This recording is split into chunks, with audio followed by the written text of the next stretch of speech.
माँ की परछाई। आज की ये कहानी कुछ चुनिंदा कहानियों में से एक है, क्योंकि ये कहानी माँ और माँ की ममता को बयां करती हैं। दोस्तों, इस कहानी को पूरी जरूर सुनिएगा। सुबह का वक्त था। सूरज की लाल किरणें दिन की शुरुआत कर रही थी। हरे भरे पेड़ों पर पंछी मीठे सुर में गुनगुना रहे थे। ऐसे वातावरण में सरस्वती अनाथ आश्रम के छोटे बच्चों की सेवा कर रही थी। कभी कभार शायद माँ का प्यार भी कम पड़ जाए, लेकिन इस आश्रम में बच्चों को मिलने वाले प्यार में कभी कमी नहीं आती थी। सूरज की कोमल धूप में मात्र 15 से 16 साल की पीहू सूरज को एकटक निहार रही थी। तभी उतने में उसे एक ख्याल आया। सूरज जैसे जैसे ढलता जाता है, वैसे वैसे परछाइयों को पीछे छोड़ता जाता है और पीछे छूटी हताश परछाई फिर से उगते सूरज की राह देखते हुए रोती रहती हैं। इस विचार से पीहू का मन भर आया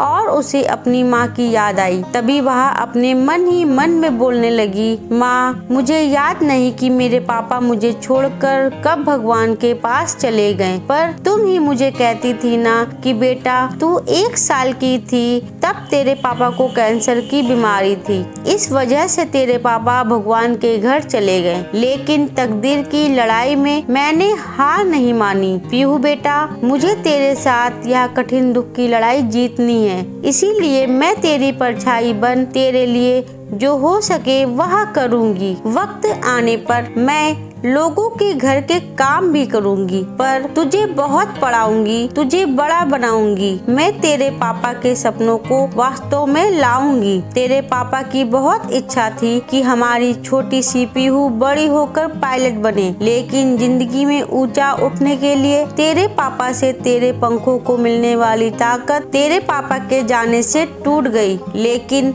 माँ, इतने बड़े दुख के रेगिस्तान में मैं सुख की परछाई ढूंढ रही थी। मेरे इन पंखों को बल देती माँ, लेकिन क्यों माँ, क्यों मेरे पंखों को बल देने से पहले मुझे क्यों छोड़कर चली गई? पापा की तो पितृ छाया मुझे ना मिल सकी, पर तू तो मेरी परछाई बनकर जी रही थी, फिर क्यों तू भी मुझे छोड़कर चली गई? लेकिन तेरे जाने से मैं तेरी ममता से जुड़ी रही, तेरे प्यार की परछाई ढूंढते हुए दुख के रेगिस्तान में अकेली रही। अब मेरे पापा के सपनों को साकार करने के लिए कौन मुझे ताकत देगा? बोल ना माँ, पीहू मन ही मन बोल रही थी। तभी उतने में प्यार और ममता से सभी लड़के लड़कियों से बर्ताव करने वाली सीमा मैडम ढूंढते हुए पीहू को देखने आई और प्यार से बोली, बेटा क्या हुआ, क्यों रो रही हो? तभी पीहू अपने आंसू पोंछते हुए बोली, मैडम, मुझे अपनी माँ की याद बहुत आ रही है।